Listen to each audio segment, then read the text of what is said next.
May I take your seat?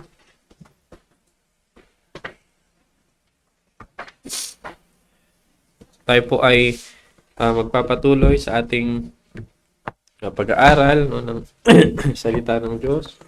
And we are still on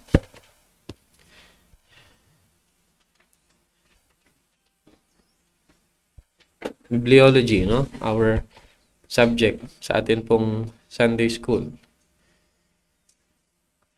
So, mga previous Sundays sa atin pong pag-aaral, we had studied.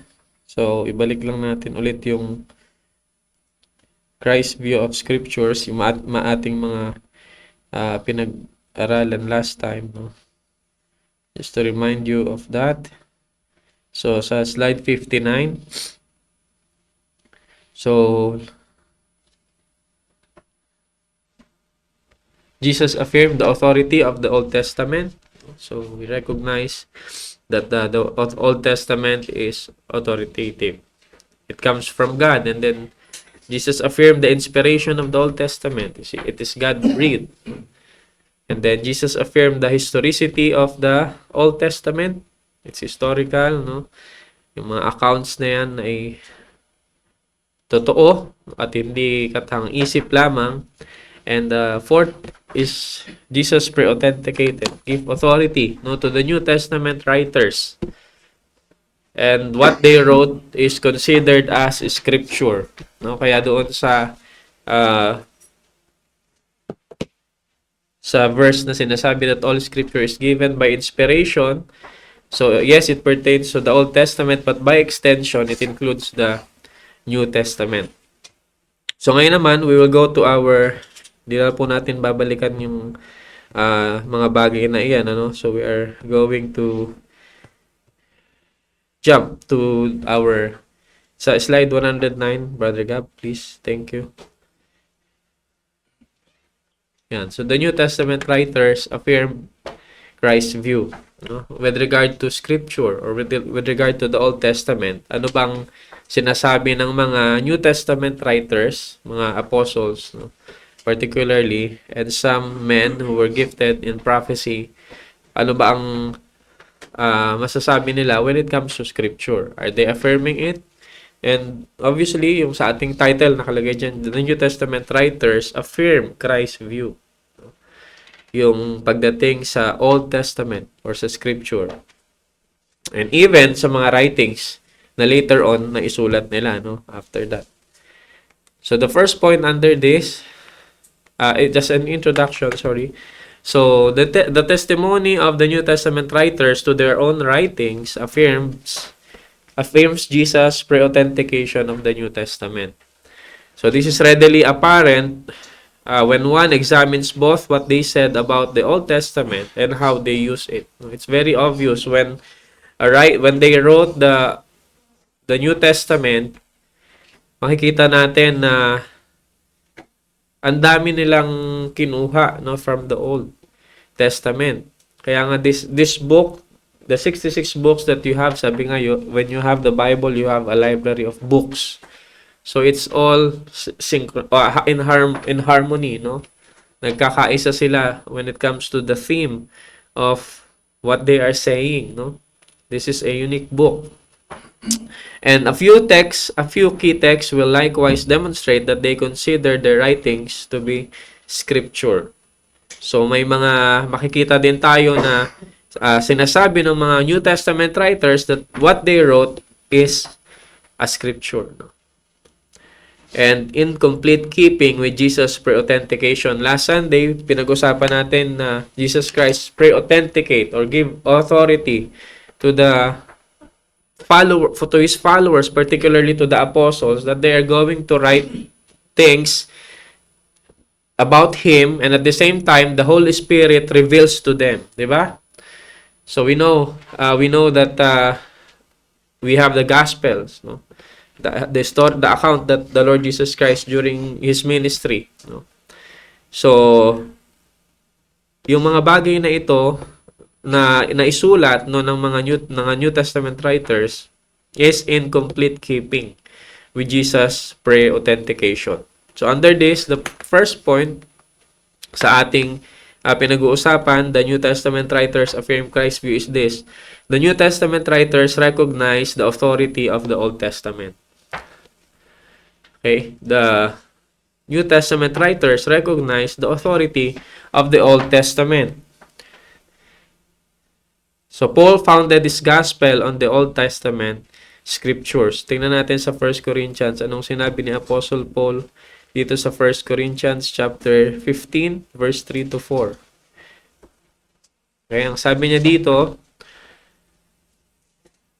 simulan natin sa verse 1. Moreover, brethren, I declare unto you the gospel which I preach unto you, which also ye have received, and wherein ye stand, by which also ye are saved, if ye keep in memory what I preach unto you, unless ye have believed in vain. For I delivered unto you first of all that which I also received. Ito yung kanyang natanggap, no? How that Christ died for our sins according to where? According to the scriptures. He pertains to the Old Testament, no?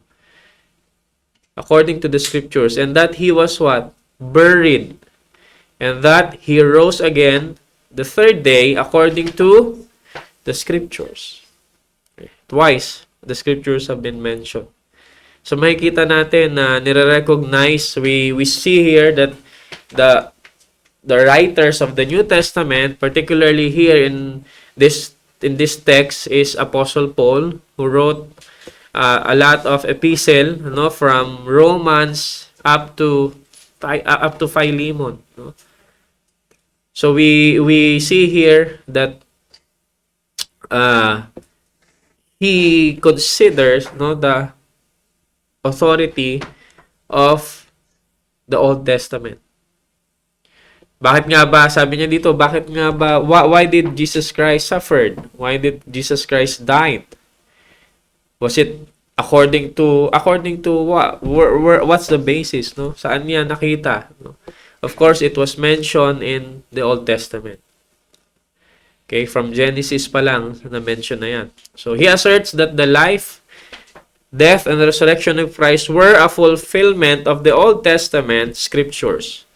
What the Old Testament says is to be taken as revelation from God. Okay. So, this is further supported by Luke's assessment of the Bereans. Titingnan natin, even a lot of the Christians or believers, they gave value or they gave credence, no? They recognize the authority of the Old Testament. So sa Acts chapter 17, siguro alam niyo yung mga story ng Bereans. That these Bereans were more noble than in the Thessalonians were. Why? What's the reason? So punta natin yung verse 10, no? And the brethren immediately sent away Paul and Silas by night unto Berea, who coming thither went into the synagogue of the Jews. These were what? More noble than those in Thessalonica. Okay? So,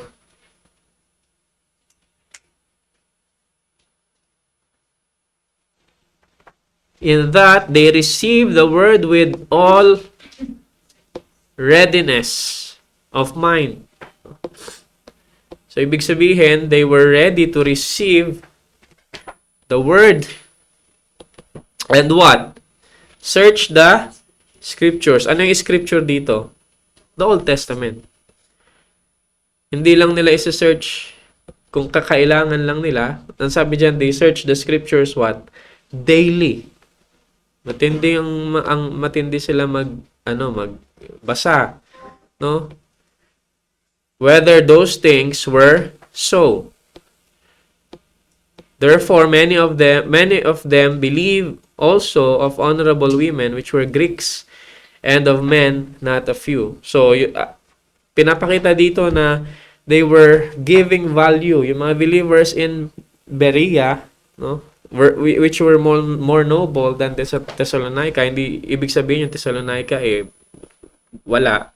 Ang comparison dito, they are more noble. They are really into it, no, na talagang matindi yung kanilang pag-aaral. kung yung sinasabi nila Apostle Paul, totoo.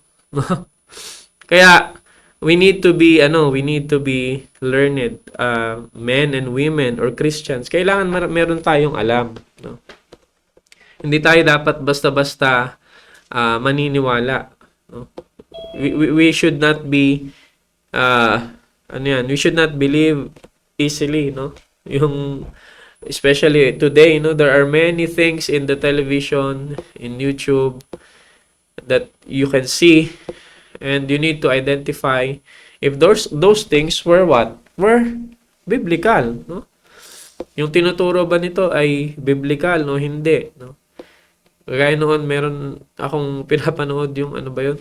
Yung tawag dito, yung sinasabi yung Pilipinas daw, yung yung I forgot the documentary yun eh. Sinubaybayan ko siya for a while. And then later on, it leads to something else. No? How do I know that? Because I know the word, I know the Bible. No? So there are things na he says which are true, pero a lot of it are false. Ganun kasi may mix eh. 'Di ba parang poison. You don't need sa glass of water, sa glass full of water, you don't need to put a lot of poison in it. You just need to put a small drop of poison and it will kill you. That's how Satan deceive us. Since the fall, 'di ba? Sabi niya kay Adam and Eve, "Hath God said?" There are things in the things that he said were true, but it's not the entire thing, 'di ba? Yeah, it's half truth and still a lie. So you mingle, Satan mingles the poison to the full water, no? So therefore, we need to be what? Like the Bereans. Meron ng mga churches, ang pangalan nila Berean Baptist Church. Dito yan, nakuha. Sana tayo din, no? We are like the Bereans. Yan ang goal natin bilang mananampalataya. To search the scripture daily, whether those things were so. Para kung sinong tumatayo dito, pag narinig ninyo, obviously, we will not invite someone here to preach false teachings, no? Or doctrines. But if mangyari yan, no? Parang yung tenga nyo, wait lang, parang iba yun Iba yung sinabi sa Bible hindi naman yun No? Mali yung kanyang interpretation. Okay? So, sometimes it happens, no? And, we need to be careful sa mga bagay na yan. Just like the Bereans who gave value to the scriptures. They search it daily. They are ready. Ready yung, they were both open-minded, no? Ready yung kanilang mind to learn. But of course, when they learn, hindi lang sila tanggap ng tanggap. Kumbaga, meron silang shield na tama ba to or hindi? But sadly, there are Christians, and even you can recognize that when a believer, very long time believer, will ask you some questions, that will send you a message and will ask a question, Brother Alex, sis, ano ba to? Tama ba to? Parang when I assess the question and even the things that even she or he watch, sabi ko, obvious naman, it's false Why do you need to ask? No? Okay lang sa mga bagong Christians. Pero kung ikaw ay matagal ka ng mananampalataya, pero hindi mo pa rin ma-discern yung mga basic things if it's true or not, there's a problem with you. Kaya I know those of you who have been here in the Sunday school for a long time, you're sitting there 9 o'clock or 9:30, no? I hope that these things will help you, no? To identify what is false and what is true, no? And you don't need to ask me every time or pastor every time. You have your own discernment because you study yourself, just like the Bereans. Okay? So, ito ay supplementary yung ating mga pag-aaral. You have your own study of the scripture. So, you see, they value the scripture. Apostle Paul, the Bereans, no? And then, this is especially relevant to this discussion about the New Testament since Paul praised the Thessalonians for receiving his message. Ito naman yung sa Thessalonians, no? For receiving his message for what it really was. It was the Word of God. So, 1 Thessalonians 2:13, no? 2 verse 13. It says here, "For this cause also thank we God without ceasing," Paul writing to this church, "because when you received the word of God, which you heard of us, you received not as the word of men, but as it is in truth the word of God, which effectually worketh also in you that believe." No? So this shows that the New Testament writers recognize the authority of the Old Testament as the Word of God, and that they believe that their message, yung message ng mga apostles, no, was equally from God and in conformity with the Old Testament scriptures. Tandaan nyo, isa sa basihan, no, when it comes to canon of scripture, yung, kaya tayo may 66 books, isa yan yung kanilang unifying theme, no, na nagkakasundo, hindi nagkokontrahan, no, yung mga scripture, even the New Testament, no, it doesn't contradict the Old Testament. Okay, so that is the first point, no, yan ang ating unang puntos. The New Testament writers recognize the authority of the Old Testament. Next, the New Testament writers recognize the Old Testament as the Word of God.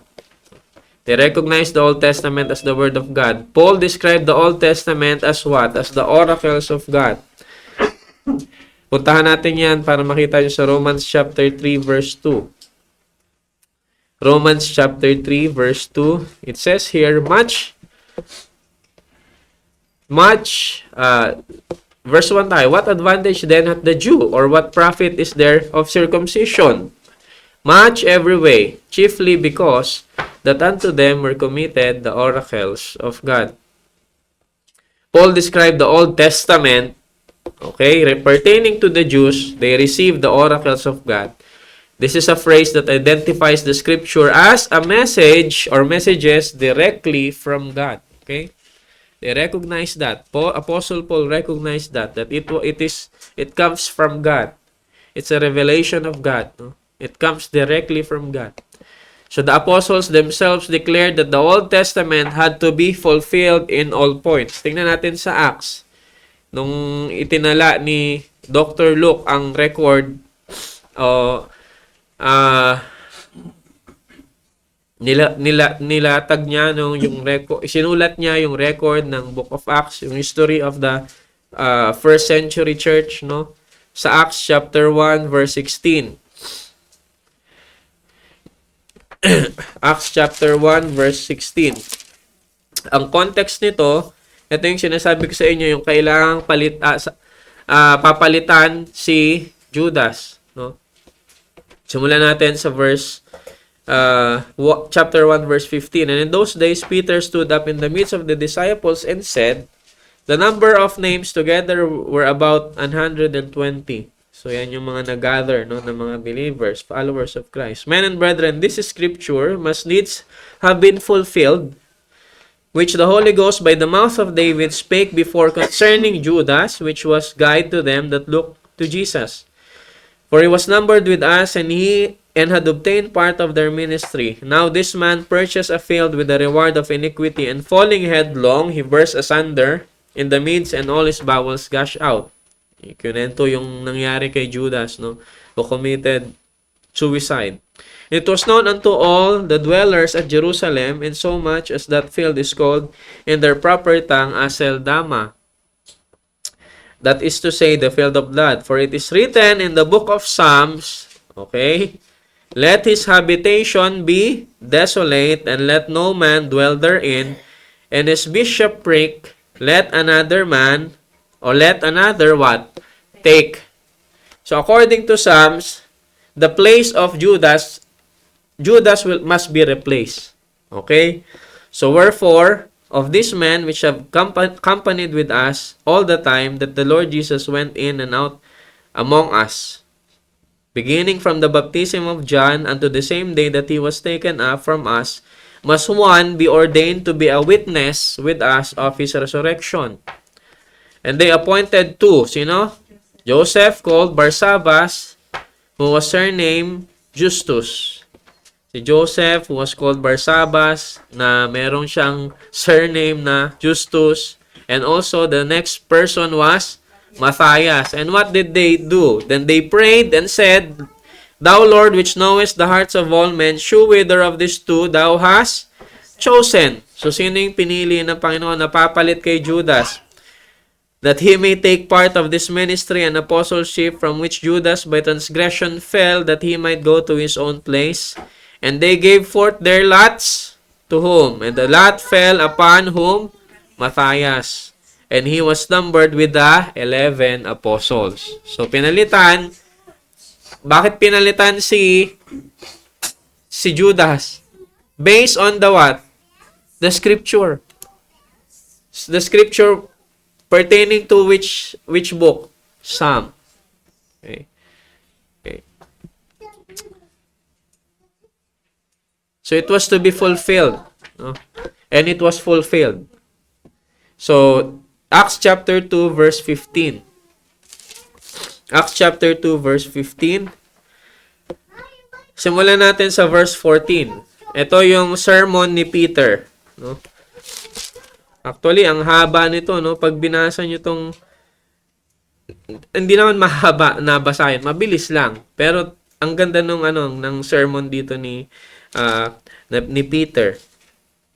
Pero hindi na natin babasahin. I just want to point that the New Testament writers recognize the Old Testament as the Word of God. But Peter is standing up with the 11.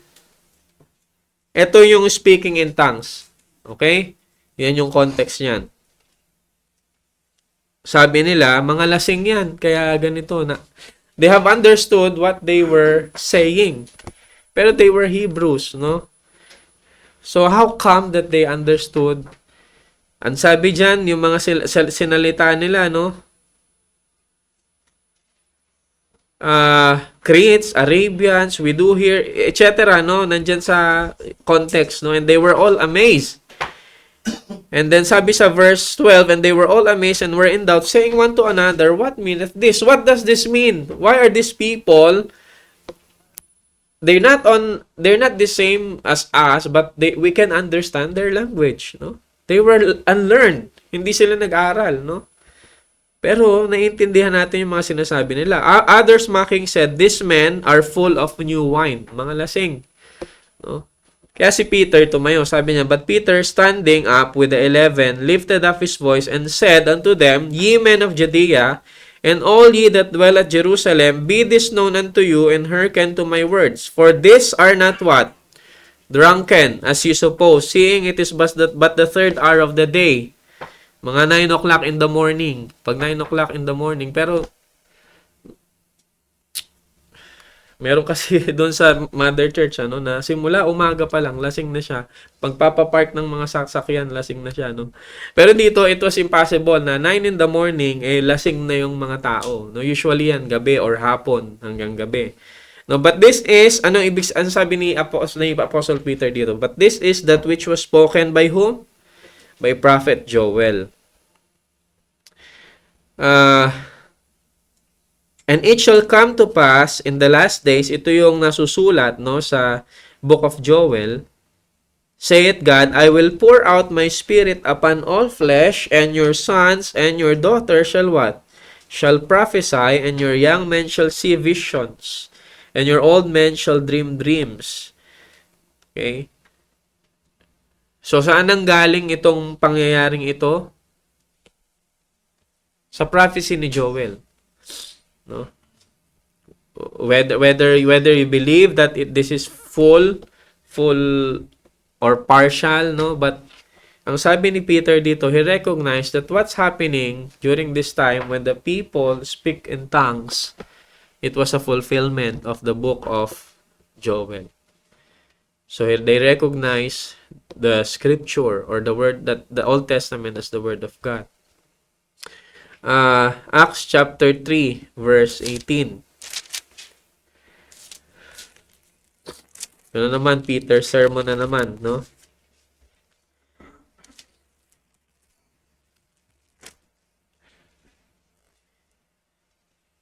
Ito yung maganda yung basahin yung mga sermon ni Peter, sermon ni Stephen, no? Nasa Acts nyo yan makikita. Ang sabi niya dito,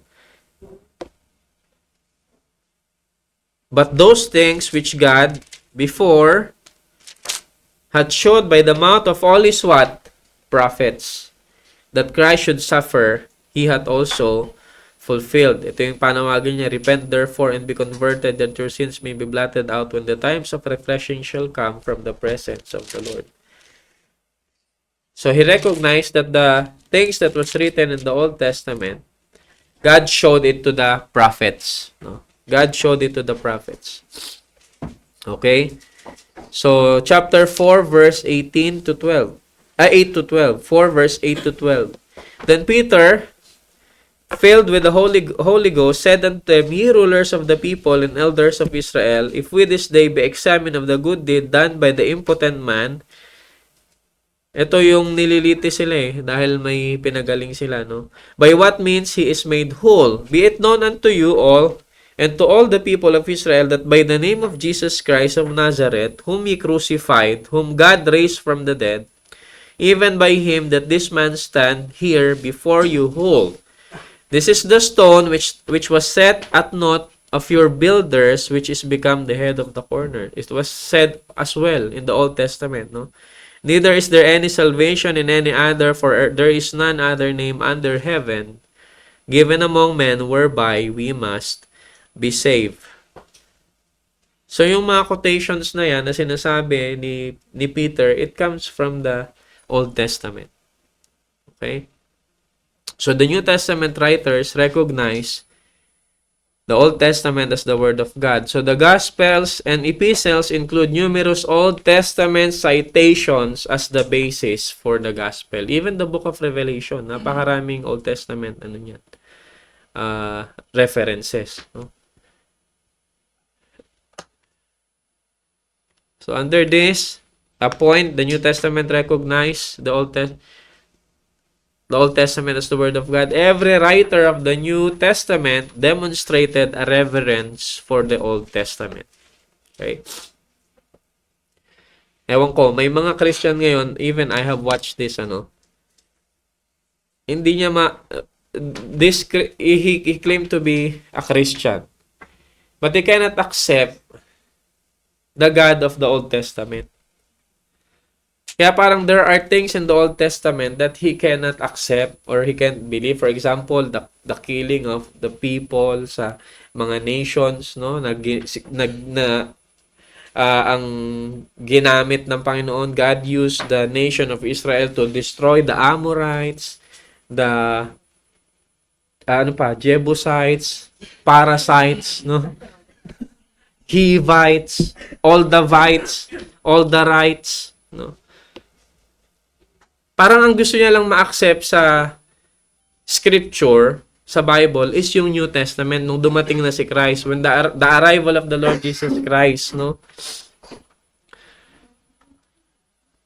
But we should not do that. Hindi tayo pwedeng mamili, no, sa Old Testament at sa New Testament, because the apostles themselves, the writers of the New Testament, recognize and they give credence and they recognize that the Old Testament is the Word of God.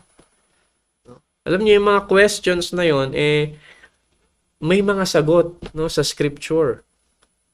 Hindi yan pwedeng sabihin nga nung iba, pwede nga nating isagot, mas maahabagin ka pa ba sa Diyos? Mas maawain ka pa sa Diyos? Yun yung question mo. Of course, you're not. And you know that ang gusto lang kasi, people want to accept a God who is love. It's all love. Because they don't have the right definition of what love is. Okay. Love is always should be on the boundary of truth. No? And God loves with the truth. And remember that God is just. No? Just. And He is a judge. Okay? Kaya, kung ikaw man ay parang naguguluhan na parang yung God ng Old Testament ay iba sa God ng New Testament. No, it's not. The God of the Old Testament is the same God in the New Testament. That God is loving, that God is just, that God is righteous, holy. Kasi maraming story sa Old Testament na parang, ba't ganito? Parang ang bilis naman magalit ng Diyos. Ano? Kala nyo lang yun kasi you don't study. No? Study more that you will be able to understand. No? Understand what really happens, no? In those stories. Bakit hindi nyo makonsider yung Book of Jonah? No? Si Jonah, di ba, pinag-preach siya sa mga kaaway nila. Ayaw ni Jonah mag-preach. Bakit? No? Alam niya maawain ng Diyos eh. Why can't you consider those verses? I'm just making a point here that you need to recognize the Old Testament as the Word of God. Whatever is written there is the Word of God. And I say that to you because at least you are exposed to those Christians. Or maybe you, but I hope not. I hope you believe that the 66 books are the Word of God. Kasi merong mga, they call themselves Christians, but they don't accept the entire books of the Bible, especially the Old Testament. Okay? But to the apostles, they recognize it. So for example, sa Romans chapter 9 verse 17, si Paul, no? Romans chapter 9 verse 17. Sabi niya, for the scripture saith unto Pharaoh, when he says scripture, is pertaining to, where again? Pag si Paul ay nagsilita ng scripture, he pertains to what? The Old Testament. Okay? So, for the scripture saith unto Pharaoh, even for the same purpose I have raised thee up, that I might shew my power in thee, and that my name might be declared throughout all the earth. Therefore hath he mercy on whom he will have mercy, whom he will he hardeneth. Okay? And so on and so forth. So here Paul describes God's message to Pharaoh as scripture. Tingnan natin, balikan natin yung Exodus chapter 9 verse 16. Exodus 9 verse 16.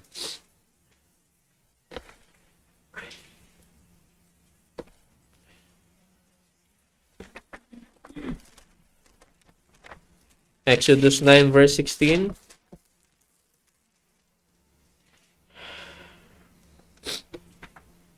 Sabi dito, who is speaking here? Sige nga. Sino nagsasalita sa 16? Yes. God. Tingnan natin sa verse 13. And the Lord said unto Moses, so kausap ng Panginoon, rise up early in the morning and stand before Pharaoh, and say unto him, thus saith the Lord God of the Hebrews, let my people go that they may serve me, for I will at this time send all my plagues upon thine heart, and upon thy servants, and upon thy people, that thou mayest know that there is none like me in all the earth. For now I will stretch out my hand, that I may smite thee and thy people with pestilence, and thou shalt be cut off from the earth. And in very deed for this cause have I raised thee up. Kinote ito ni Apostle Paul kanina sa ating binasa, for to show in thee my power, and that my name may be declared throughout all the earth. So, Paul describes God's message to Pharaoh as what? The scripture. Hindi sinabi ni Apostle Paul, God said. Ang sabi niya, scripture. Meaning to say, when we say the scripture, when he says the word of God, it's the same. Equal lang. No? So, the actual text of Exodus 16, though, makes it evident that God himself spoke.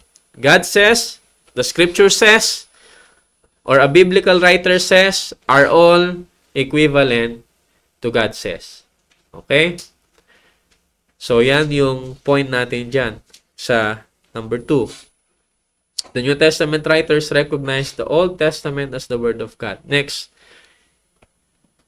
And this is the last point sa ating pag-aaral. May mahaba lang nababasahin natin, but just to make a point, no, para malinaw sa atin. So the New Testament recognize, how about their writings?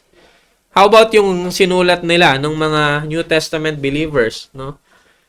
How do they see that, no? So Matthew, Peter, and John were all eyewitnesses, okay, of the risen Lord Jesus. They were included among Christ's chosen apostles from the beginning. So the writings give an inspired account of the life and ministry of Jesus Christ. So, and they frequently base their testimony on citations or references to the Old Testament scriptures. Pagbabasahin niyo yung gospel, ano? While these gospels omit any direct claims of to inspiration, wala namang direktahan na sinasabi na this is inspired. Pero, yung pinag-usapan natin last time, Christ's pre-authentication promises coupled with His selection of these men as apostles attest to their authority. So, what they wrote was authoritative. What they wrote was the Word of God because of the pre-authentication of the Lord Jesus Christ. No? In fact, it was the apostolic office and the gift of prophecy that conveyed divine authority to New Testament writers and apostles, much as was the case with the Old Testament prophets. How do you identify a true prophet in the Old Testament? Of course, he has the gift of prophecy. So the same thing with the New Testament, yung mga apostles and some other believers there has the gift of prophecy. But not all right. Hindi lahat sila nagsulat. Kagaya sa Old Testament, hindi lahat, maraming prophets doon ha, hindi lang sila Isaiah, sila Jeremiah, yung mga na-mention sa Old Testament, hindi lang sila ang propeta. Maraming prophets sa Old Testament. Okay, so but not all of them wrote. It means that God allowed some prophets to write His word, no? So the same thing with the New Testament. And in the Old Testament, hindi lahat ng writers doon ay prophet, no? David was a king, no? But he has some prophetic or messianic psalm, no? So the same thing with the New Testament. So sa next point natin is Paul's confirmation that his preaching was from God. So ito na. Si Paul, ang sabi niya sa Thessalonians, binasa na natin to kanina. Let's just read it again, no? 1 Thessalonians 2:13. For this cause also thank we God without ceasing, because when ye received the word of God, which ye heard of us, is not pertaining to the scripture, but the word of God which they hear from Apostle Paul. From them, kung sino man yung kasama na sinasabi ni Apostle Paul, ye receive it not as the word of man, but as it is in truth the word of God, which effectually worketh also in you that believe. So Paul's confirmation that his preaching was from God. 1 Corinthians chapter 14. 1 Corinthians chapter 14, verse 37. If any man think himself to be a prophet or spiritual, let him acknowledge that the things that I write unto you are the commandments of who? Of the Lord. So meaning to say, sinasabi ni Apostle Paul, the things that we write unto you are what? The commandments of God. So nare-recognize niya na yung isinulat niya is what? The commandments of God. But if any man be ignorant, let him be ignorant. And then also, si Peter, puntahan natin si Peter sa 2 Peter chapter 3, verse 15 to 16. 2 Peter chapter 3, verse 15 to 16. And account that the long suffering of our Lord is salvation, even as our beloved brother Paul also according to the wisdom given to him unto him hath what? Written unto you, as also in all his what? His epistles, all his letters, speaking in them of these things, in which are some things hard to be understood, which they are unlearned and unstable rest, as they do also the other what? Scriptures, unto their own destruction. So Peter's recognize Paul's writing as what? As scripture. Kaya ito na yung by extension. Kaya yung all scripture is given by inspiration. It's not just the Old Testament, but by extension as well as the New Testament. Nire-recognize ni Apostle Peter that the writings or the epistles written by Paul, that some of the things that were written by Paul were really hard to understand. No? So really need to study about it. No? Some of it are not easy. That's the reason why you have teachers. No? And you have someone to explain it to you. No? Not all are teachers. So Peter recognized Paul's writing as scripture. Okay. So Peter not only identified Paul's letter as inspired of God, but also asserted that the New Testament would be composed by more than just the original apostles. So alam natin, alam nyo na siguro, paulit-ulit kong sinasabi, no? Hindi lahat, not all the New Testament were written by the apostles. Okay? So that you should know that by now, no? Na hindi lahat. Baka sabihin nyo si Mark ay apostle. Baka pag tinanong kayong 12 apostle, Matthew, Mark, Luke, John. Si Luke hindi apostle. Ha? He was not even an eyewitness. No? He was a researcher, a doctor, who wrote the book of Luke and the book of Acts. Ipagbabasahin nyo, being a doctor, si Luke, napaka-detalyado. No? When it comes to the birth of Christ, I think in Luke chapter 3, no? Napaka-detalyado. Kasi siya, doctor siya. No? And he researched a lot of things. No? Siya ay nagsusulat, pero nagre-research siya. At sino yung mga tinanong niya? Obviously, yung mga talagang personal na nakakita kay Jesus Christ. So, kaya not all of them are apostles. Okay? So, therefore, ito yung, ba't nawala? Ayan, what about the New Testament writers who were not apostles? Ano ba sila? Hindi naman apostle nagsulat niyan eh. We will not give credence or we will not acknowledge that, no? Some New Testament prophets, believers who had the gift of prophecy, so, mamaya babasahin natin yan. Some only spoke, but others wrote scripture. Okay. Just as some apostles did not write scripture, so some prophets did not write as well. But they have prophecy, but they were not written. So as Paul explains, the mystery of the gospel has now been revealed to his holy apostles and prophets by the Spirit. Sabi yan ni Apostle Paul sa Ephesians chapter 3 verse 5. Ephesians chapter 3 verse 5, which in other ages was not made known. Siguro basahin natin sa verse 1 na lang. For this cause Paul, the prisoner of Jesus Christ, for you Gentiles, if you have heard of the dispensation of the grace of God which is given me to you ward, how that by revelation he made known unto me the mystery, as I wrote afore in few words, whereby when you read, ye may understand my knowledge in the mystery of Christ, which in other ages was not made known unto the sons of men, as it is now revealed unto his holy apostles and what? Prophets by the Spirit. So during the apostolic era or apostolic period, there were prophets. Makikita natin sa record ng Acts chapter 11 si Prophet Agabus. Naalala niyo si Agabus? No? Punta natin sa Acts chapter 11. Acts chapter 11. Merong gifting na yan, but some believe that prophecy and speaking in tongues already ceased, and I am one of that, no? I am a cessationist. No? That those gifts already expired, tapos na yan. Kasi sinabi ni Apostle Paul sa Corinthians, 1 Corinthians, whether there be tongues, they shall cease, whether there be prophecies, they shall vanish away.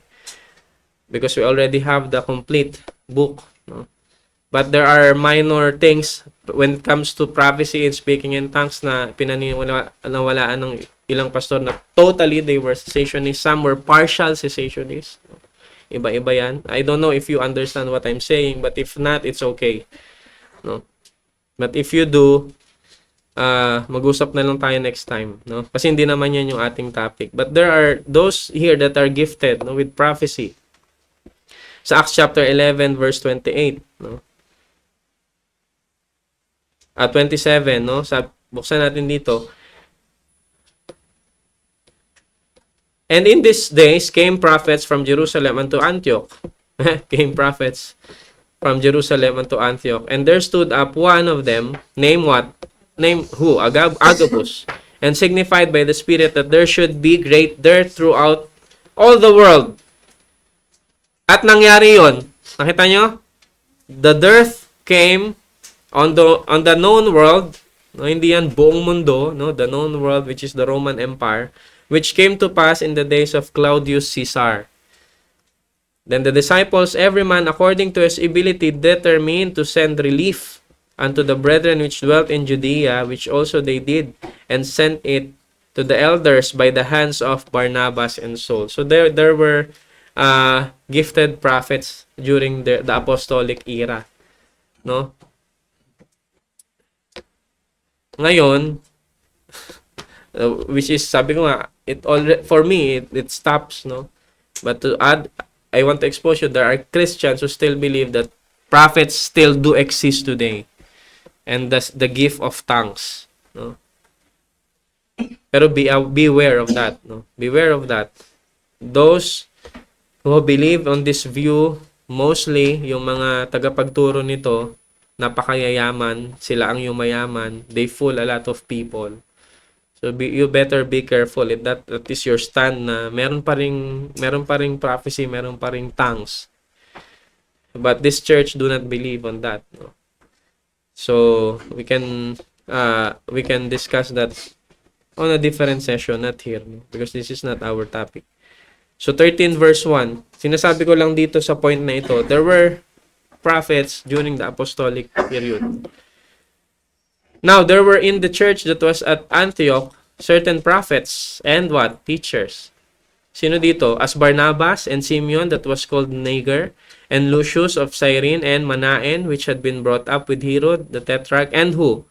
Saul. So, hindi natin alam kung lahat yan prophets. Okay? But sinabi dyan, merong prophets, merong teachers. Okay? So, who are they? They were names. The names were given. Okay? Pero yung word kasi na prophet is ano yan, malawak yan, no? Iba yan.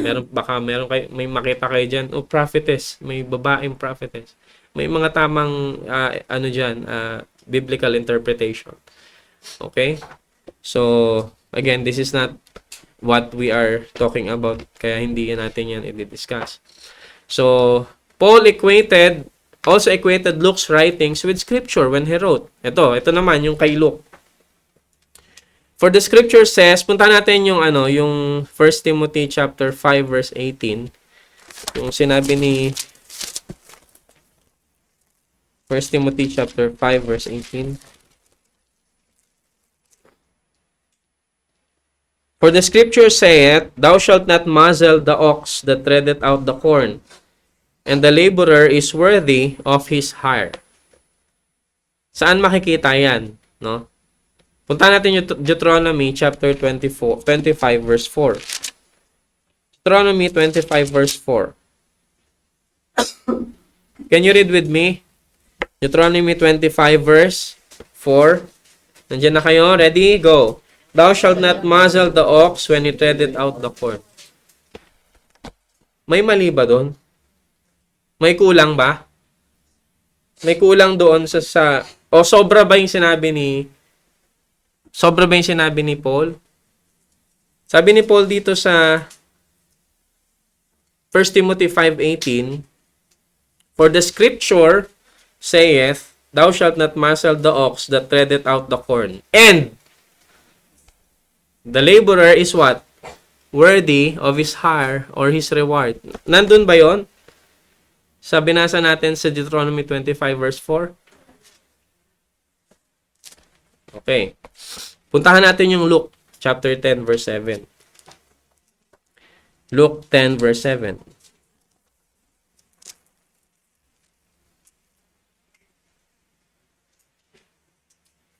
"And in the same house remain eating and drinking such things as they give." Ito yung ang context, "After these things the Lord appointed other 70 also." Okay? "And sent them two and two before his face in every city and places whither he himself would come." Ang sabi ng Panginoon, "Therefore the harvest is great, but the laborers are few. Pray therefore and so on. Go your ways. I send you forth as a lambs. Carry neither purse, nor scrip, nor shoes, and salute no man by the way. Into whatsoever house you entered, first say, Peace be to his house. And if the Son of Peace be there, your peace shall rest upon it. If not, it shall turn to you again. In the same house remain eating, drinking, such things as they give. For the laborer is what? Worthy of his hire." Nandoon yung second part. No? Yung first part, nasa Old Testament. Yung second part, nasa writing ni Luke na sinabi ni Christ. Okay? So, ang point dito, no, merong combination, parang ganun, na sinabi ni Christ at sinabi sa Old Testament. So, while the main emphasis of this text, hindi naman talaga emphasis ng text na ito is inspiration, it cannot be missed that Paul uses the term scripture to speak both of the Old Testament and Luke's writing. Pinagsama yun. And then Paul considered it as what? Scripture. Okay? So, the clear implication is that, ito yung implication, no? So, meron tayong sinasabi ko yung implicit and explicit. Yung explicit, obvious. Yung implicit, implied. Hindi siya obvious, but when you study it, it is what it is. No? So, the clear implication is that Paul's statement applies the quality of divine authorship of Luke's writing on an equal level with the Old Testament. So, in Luke's writing is a scripture. The Old Testament is a scripture. Both are scripture. Equal level. This is completely in line with Jesus' pre-authentication of the New Testament. It merely expands it to include a non-apostolic writer. Even those who were not apostle, who wrote something, who wrote the gospel or writing, no, they were inspired by God. So it expands to non-apostolic writings. Kasama si Luke, kasama si Mark. Much like Peter expanded it with Paul. Okay? So along with Paul and Luke can be added Mark, James, the author of Hebrews, si Jude, to the list of non-apostolic inspired New Testament writers. Okay? Each of these men were associated very closely with Christ and His apostles. Kung hindi associated directly kay Christ, they were associated with the apostles. Mark was a companion of Paul on his early journeys. Naalala niyo si Mark? Yung nang iwan, si Mark. Diba? Iniwan si Paul sa ministry. Pambira, sabi ni Apostle Paul, I don't want to be with Mark because he left me, no? Sabi dyan, failure yan. Baka iiwan na naman tayo niyan. Pero si Barnabas, sinama niya. No? So, while Mark's failure resulted in the breakup of Paul and Barnabas, kaya nagkaroon ng Paul and Silas No? So, Paul himself attested, hindi natin buksan yung kwento, but I hope you are familiar with the story. Paul himself attested to Mark's later maturity and spiritual progress. Okay? Puntahan na lang natin yung progress ni Mark, no? So ibig sabihin hindi hopeless ang mga tao. Halimbawa, ngayon iniwan tayo sa ministry, later on naging kapakinabangan. No? There are times that we move away from the ministry or nag-backslide, or I don't think nag-backslide siguro si Mark, no? Parang hindi lang sumama or parang iniwan or natakot, we don't know the full reason of it. But in 2 Timothy chapter 4 verse 11, only Luke is with me. Take Mark. Ito, malapit nang mamatay si Apostle Paul. Take Mark, bring him with thee, for he is what? Profitable to me for the ministry. Yan ang buhay ni John Mark, no? Who wrote the Gospel of Mark, no?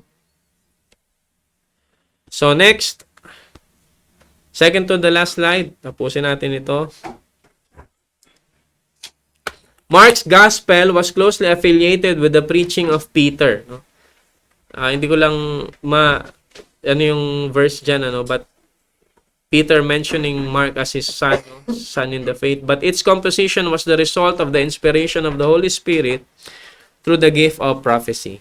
Of course, we know that when the writings of the Old Testament and the New Testament, the Holy Spirit is the one superintending that writing. The same can be said of these epistles of James, si Jude. James was recognized as a pillar of the church in Galatians 2 verse 9. Tingnan natin si James, no? Galatians chapter 2 verse 9.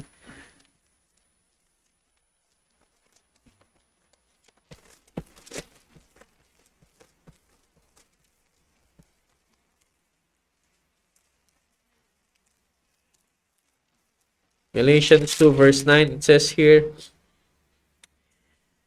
And when James, Cephas, and John, who seemed to be what? Pillars, perceived the grace that was given unto me, they gave to me Barnabas the right hands of fellowship, that we should go unto the heathen and they unto the circumcision. So yan yung ayan si James. He was a pillar and he was the chief spokesman for the church in Jerusalem during the council in Acts chapter 15. Hindi natin babasahin yan. He and Jude were both half-brothers of Jesus. Itong dalawang ito, yung parang hindi naniniwala nung una sa ministry ng Panginoong Hesus. Pero they wrote a letter, an epistle, no? So, both were half-brothers of Jesus, writing scripture under the inspiration of the Holy Spirit by way of the gift of the prophecy. So, remember, si Mary, hindi na natiling birhen nung pinanganak si Jesus. No, meron siyang mga anak pa. James, Joseph, Simon, Judah. And I think there are female, no? Na anak si Mary. Okay? So, the last point is, the same holds true for the author of Hebrews. We don't know the author of Hebrews. Until now, it's debatable kung sino. Kung si Paul, kung si sino man, no? So, the same holds true for the author of Hebrews. Though the identity of this author remains unknown, the gift of prophecy through the Holy Spirit was the means by which it was composed. So, the 27 books of the New Testament self-attest to the fact of their inspiration.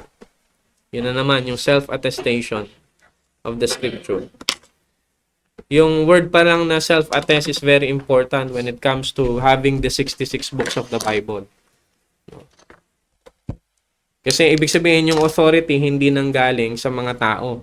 Kasi there are people na sinasabi nila, kaya lang naman nagkaroon ng 66 books in the Bible, yun yung nanalo during the time ng history, na ito yung na-compile na 66 book kasi yun yung nanalong king or someone else, no, na inaprubahan nila. No. The Bible will really speaks for itself. Okay? That it is scripture, it is inspired. Sabi ko, yung canon of scripture, maybe it will be long time pa, no? I don't know when, and I'm also thinking na itong topic na ito ay pansamantalang stop to give way to other doctrines. I'm still thinking about that. So we don't know if this Sunday we have a new subject under bibliology or another doctrine that we need to consider. Yung mga basic truths, no? Para sa ating growth din as well. Kasi itong mga pinag-uusapan natin ngayon is talagang we are digging deeper, no? So, kung gusto niyo pang kung gusto niyo i-try, no, if you are already familiar with your Bible, but if not, don't do it. Ang challenge ko lang sa inyo is basahin niyo yung other yung sinasabi na they are part of the gospel, yung gospel of uh, Thomas, yan. No? Ano yung binabasa ko, bro? Sabi ko sa'yo. Gospel according to Gospel of Thomas ata, sabi kong binabasa ko sa may mga English version eh. May mga English version, no? Kasi later on sa canon, kaya pagka ikaw familiar ka dun sa gospel and then basahin mo itong mga gospel na ito na sinasabi nila dapat included sa 66 books, matatawa ka. If you know your Bible, but if not, first, be familiar with your Bible first. Okay? Bago nyo ito basahin. So, next time, babasahin natin sa harapan. Kung titingnan natin, kung madideceive ba kayo or what. No? Pero for me, talagang some of it are kakatawa, no? Hindi talaga tugma, no, sa four gospels and other part of the Bible. Okay? So, that's it, yung ating lesson. So, ang ating pinag-usapan ngayon ay pakibalik nga, Gab, sa ano ba yung main topic natin kasi yan ay mga subtopics.